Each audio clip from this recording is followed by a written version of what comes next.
Hola a todos, bienvenidos a una nueva edición de Informarte, gracias a El Club de los Aquellos y a Noticia Irrelevante. Hoy día vamos a conversar con Alberto Rincón. Él es periodista, escritor, editor y está muy próximo a presentar su primer libro para niños. Hola Alberto, ¿cómo estás?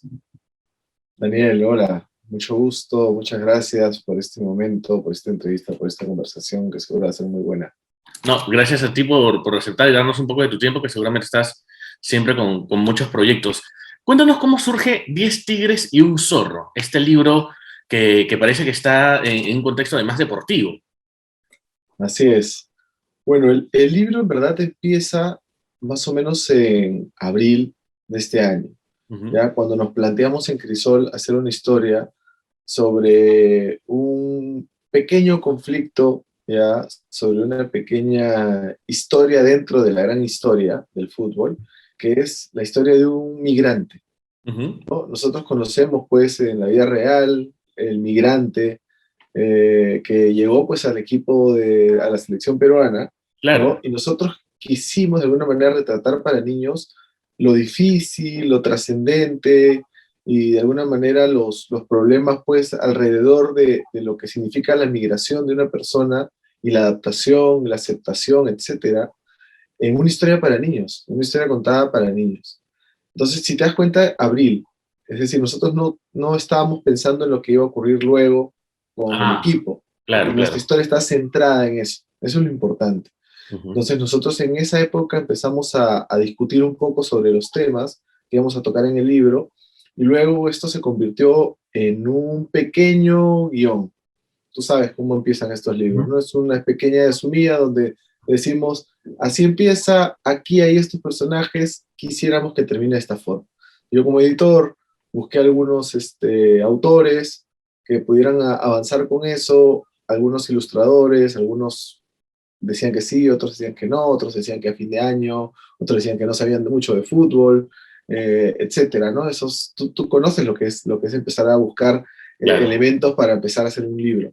Ujú. Entonces, cuando me di cuenta y encontré a Celeste Barrejoshi, que es la ilustradora, me di cuenta que en este transcurso en el que me había puesto yo a buscar a un autor, yo había escrito un guión casi completo, porque a la medida que yo iba explicando lo que pasaba en la historia, iba yo como completando las viñetas, Ujú. ¿no? Entonces, cuando Celeste me dijo que sí, yo me entusiasmé, obviamente. Celeste es una persona, es una artista increíble.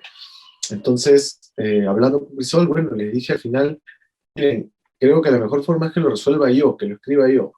Y ahí empezó, digamos, el libro a funcionar con autor y dibujante, que es como ya el libro empezó a tomar forma, empezó a dibujarse, a verse, ¿no? A aparecer. Claro. Y se nota que además hay una profundidad en el contenido que tiene que ver con a dónde pertenezco, qué lugares dejo, a qué lugares me incorporo, ¿no? Exacto. Y eso me llama mucho la atención porque de pronto los libros para niños, de repente con los que yo crecí, no tocaban temas, por ejemplo, como la migración, ¿no? Que es además una cosa mucho más actual. ¿Crees que has visto que de pronto la literatura infantil se ha abierto a temas que seguramente antes no se tocaban? Sí, bueno, yo creo que siempre se han tocado, pero no siempre se han discutido en los libros, Ajá. ¿no? Es decir, los tres mosqueteros, por ejemplo, ¿no? El pequeño, el cuarto, digamos, era un añadido al grupo y había Sí. que aceptarlo como era, distinto a los demás, ¿no? Siempre ha estado ahí, pero no era un tema de discusión, era, digamos, algo que entraba de una manera paralela a la historia.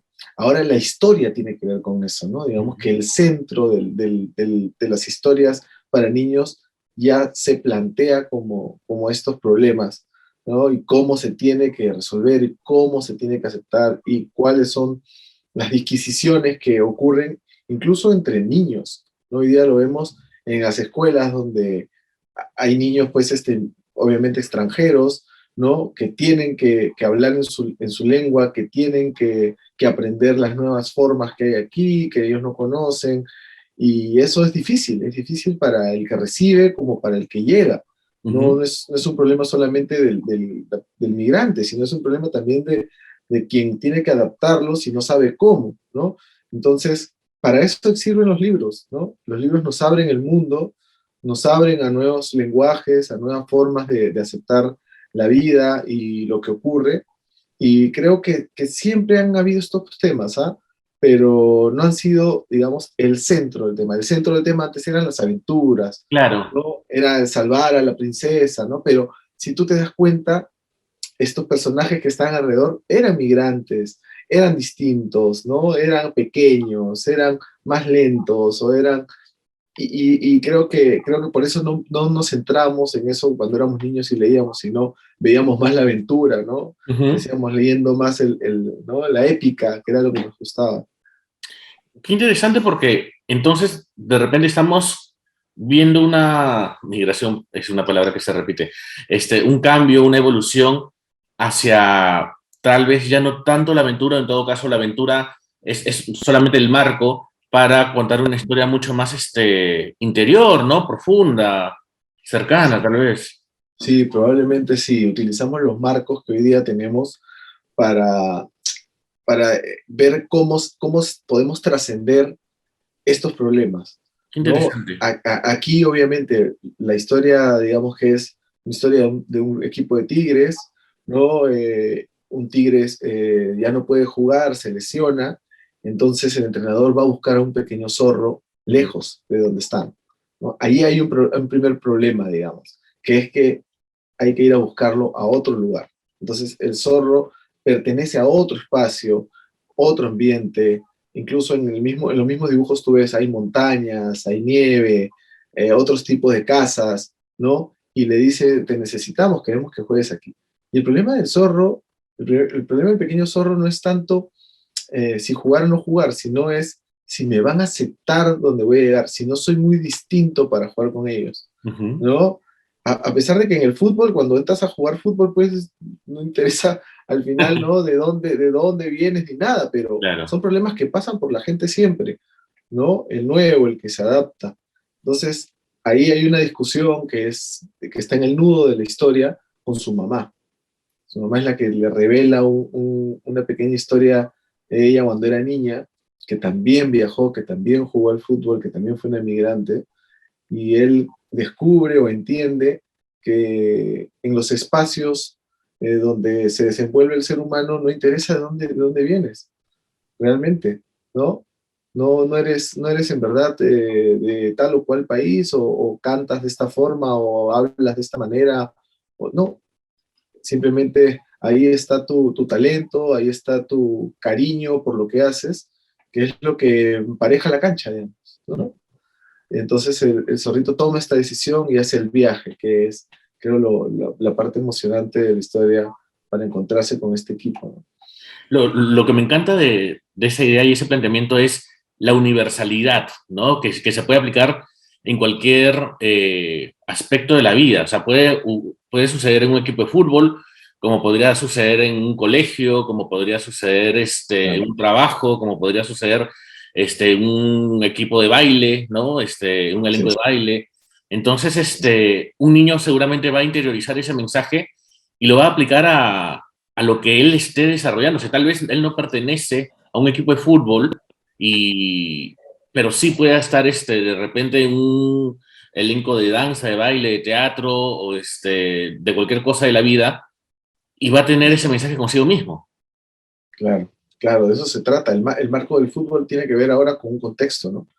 El contexto del fútbol, el contexto de lo que acabamos de pasar y, por supuesto, crear una conexión con la historia real, ¿no? Que hemos visto nosotros, que incluso le hemos puesto una sombra porque nos hemos quedado, pues como lamentablemente siempre nos quedamos, que es con la figura publicitaria y que ahora es muy famosa y, y nos vamos siempre, apuntamos siempre a ese lado y no nos damos cuenta en la gran decisión que tomó, incluso no sé si él se dio cuenta, se ha dado cuenta, la gran, digamos, lección que nos ha dado, ¿no? Sobre la vida, sobre lo que es elegir de dónde perteneces, elegir qué lugar quieres más o para quién juegas, ¿no? Los jugadores de fútbol, yo creo que muchos piensan igual, creo, es que juegan para sus madres, ¿no? Juegan para que su mamá lo vean, ¿no? Y ahí está un ejemplo en nuestro querido amigo Gianluca.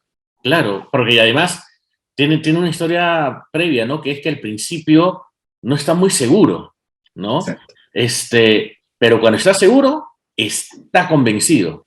exacto. Está Ajá. más que convencido, digamos Sí. que no solamente es un jugador más, sino es quizás el más amante, el más apasionado porque acaba de descubrir algo nuevo, es un renacimiento que no te pasa, no tenemos todos la oportunidad de pasar por un proceso así. Claro. Tú tienes dos hijas. Sí, yo tengo dos hijos. Cuéntame un poquito cómo es tu relación con ellas, apelando a la literatura, les has alcanzado libros, les has leído, ¿cuándo ha influido tu relación con ellas y la literatura para este proyecto? Claro, mira, yo tengo dos hijas, una tiene 3 años y medio, la otra tiene 4 meses, Ah, más chiquita pero, todavía. pero la de 3 años ya, digamos que entiende muy bien las historias que lee, que trata de leer, de ver, ¿no? Y que le leamos nosotros. Y lo más interesante, creo que he descubierto con este tiempo, es que los niños sobreponen sus historias, ¿no? En los libros que tienen, ¿no? Ujú. Eso es súper interesante. Tú les cuentas una historia, tú les cuentas la historia de un libro y ellos luego hacen con esa historia lo que a ellos les parece, ¿no? Luego ellos cogen el mismo libro, lo abren. Por ejemplo, mi hija abre el libro que yo le leí hace unos meses y le cuenta a su hermana, ¿no? Una historia, no de lo que yo les conté, sino de lo que ella entendió y lo que ahora quiere que pase con lo que hay en el libro, ¿no? Mira, Entonces, es una nueva historia acaso, ¿no? Entonces, una lo que tú decías, adaptación. exacto, una adaptación así puntual. Lo que tú decías es muy cierto, ¿no? Lo que terminan haciendo los niños es coger esa historia que ocurre en el campo de fútbol, que ocurre con tigres y zorros, que ocurren, y trasladarlo a su experiencia y luego olvidarse que ocurrió en un campo de fútbol, que eran tigres, que eran zorros, que se vestían de rojo, de azul, sino pensar ahora en que son ellos, que están en un colegio nuevo, o están en una escuela de teatro y son el nuevo, y pasan por el mismo proceso de quizás pensar, recordar cómo se decidieron las cosas en ese libro y cómo se pueden decidir en la vida real. Y claro, los hijos son una muestra, para mí, bueno, mis hijas son una muestra diaria de cómo funciona la ficción y cómo funciona lo visual para explicar casi todo, casi todo. Ujú. Interesante. Y desde abril, bueno, hemos tenido no las mejores noticias deportivas, ya hablando en la realidad con el equipo. ¿Cómo te afectó eso, sabiendo que además te interesa el fútbol, sabiendo además que el cuento está basado medianamente Sí, en la realidad? ¿Cómo lo tomaste? sí, bueno, me afectó en primer lugar como hincha, obviamente, Ujú. ¿no? Creo que ha sido un momento muy duro por lo que significaba ganar, ¿no? Por lo que significaba clasificar, no solamente por un tema futbolístico, sino por un asunto también de cariño a una historia, a la épica que habían logrado estos jugadores. Y bueno, eso creo que inmediatamente después del partido pensé en este libro, pero este libro está totalmente, digamos, permeabilizado de lo que tiene que ver con ganar o perder. Ujú. Entonces, no sufrió, digamos, cambios luego del partido. Digamos que fue lo único que permaneció indemne en mi vida luego del partido fue el libro, porque tenía ya una forma de resolverse que está más allá de ganar o perder, sino porque cuando pierdes, y es una de las lecciones del libro, uno de los enlaces del libro, cuando pierdes tienes que siempre voltear a pensar, bueno, hemos perdido este partido, esta clasificación, pero ¿qué hemos ganado? ¿No? Porque, claro, durante un transcurso de un campeonato se ganan muchas cosas Ujú. y se cree que por perder el partido final ya perdiste Todo todo, lo ¿no? demás no importa, ¿no? Pero claro. Exacto, has ganado muchas cosas en el camino, ¿no? Es la gran enseñanza que tiene la literatura, incluso la poesía, ¿no? En Ítaca, ¿no? el destino es, ¿no? Solamente una excusa para ese viaje largo que te tiene que traer sorpresas, te tiene que traer alegrías, ¿no? Y tienes que entender que Ítaca sirve para eso, no para llegar, sino para hacer el viaje. Y eso también está un poco en estos libros de aventuras deportivas. Sí, sí, claro. Me has hecho pensar en eso, ¿no? Cuando uno agarra un libro, justo tengo aquí a la mano uno, el placer no está en acabarlo. Bueno, sí, El placer es justamente todo el viaje, ¿no? Justamente de eso se exacto, trata. exacto. Y cuando eras niño, Alberto, ¿qué libros recuerdas que te gustaron de niño? ¿Te leyeron muchos libros o pocos? ¿O cómo te aproximaste un poquito a la literatura infantil cuando eras niño? Claro, mira, yo recuerdo mi mamá me leía muchos libros cuando era niño, creo que muchos, ¿ya? Y yo creo que aprendí a leer a raíz de que mi hermano nació, yo tenía 4 años y no aprendí a leer, digamos, corrido, pero hice un poco lo que ahora mi hija hace, ¿no? Que era pensar que estaba leyendo, ¿no?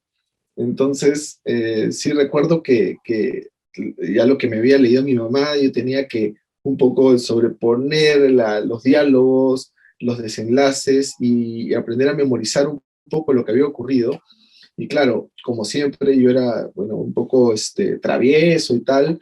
Recuerdo que al final de las páginas siempre agregaba un final, ¿no? Ah, mira. O trataba de ponerle algo más para pensar que yo había estado dentro del proceso de la historia. Creo que eso era algo bueno, luego mi mamá me contaba, ¿no?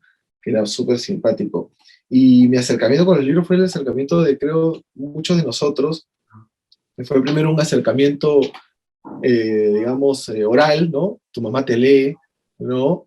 Y a mí me encanta esa forma que tiene Villoro a veces un discurso que escuché hace tiempo, que él decía, la historia de nuestras narraciones cuando éramos niños no comienzan con había una vez, sino con había una voz, Mm, ¿no? Que es la mamá que nos cuenta, ¿no? La claro. historia, y que es lo que recordamos más que nada, ¿no? Más que la historia recordamos cómo nos contaban, ¿no? En dónde estábamos, ¿no? Ujú. Que es súper simpático. Entonces, ahora sí, pues yo quisiera tener más tiempo para leerles a mis hijas y eso, pero creo que es suficiente a veces con encontrar un buen libro, con distinguir dónde hay una historia interesante, porque los niños son lectores pues que leen con fe real, ¿no? Si Ajá. tú no sabes contarles, si tú no sabes precisar, si no hay una historia ahí, no es como los adultos que luchan contra eso, no. Ellos inmediatamente se paran y se van, ¿no? Son, son muy así, muy veraces. Qué envidia esa inocencia de leer por primeras veces, ¿no? De no cuestionar nada, de asimilarlo todo, de tenerlo. Me ha hecho pensar eso. Qué bonita época. Debe haber sido, o sea, claramente me acuerdo poco en mi caso, pero hoy en día creo que cuando somos más grandes leemos, pues, cuestionando un poquito más las cosas, ¿no? Oye, ¿es creíble, no es creíble? ¿Me gusta, no me gusta, ¿no? Pero los niños tienen esta magia tan inocente para leer las cosas. Alberto, tienes la presentación de este libro, 10 tigres, un zorro, el 31 de julio. ¿Es así? Sí, el 31 hay dos presentaciones del libro. Ajá. La primera es a las 2:30 de la tarde, habrá un cuentacuentos, Ujú. ya, por Johan Gamarra, que es un artista que es muy simpático, muy entretenido, y toca el piano, y tiene una presentación muy bonita para ese día. Y luego a las 7 vamos a tener ya una presentación formal, un poco más aburrida, supongo, que es con Jorge Eslava y con Julio Mateus, y por supuesto con Celeste Barras y conmigo, en el auditorio José María Arguedas. Y bueno, están invitados todos en la feria. La feria está muy simpática, muy entretenida, muy diversa, que es lo importante. Y encantado de que estés ahí también, Daniel, y toda la gente que pueda ir para un poco. Creo que esa presentación va a tener que ver principalmente con el proceso de la escritura, el dibujo, ¿no? Y la publicación de un libro, que es un proceso que yo conocía, digamos, como espectador, como guía, como editor, pero ahora como autor, y ha sido una experiencia increíble que no sé, ojalá muchos pudieran pasarla. Claro, porque antes eras Gareca y ahora te has sentido más la Padula. Sí, algo así, claro. Perfecto. Oye, muchísimas gracias, Alberto, por este tiempo. No, Daniel, a ti por la conversación y muchas gracias.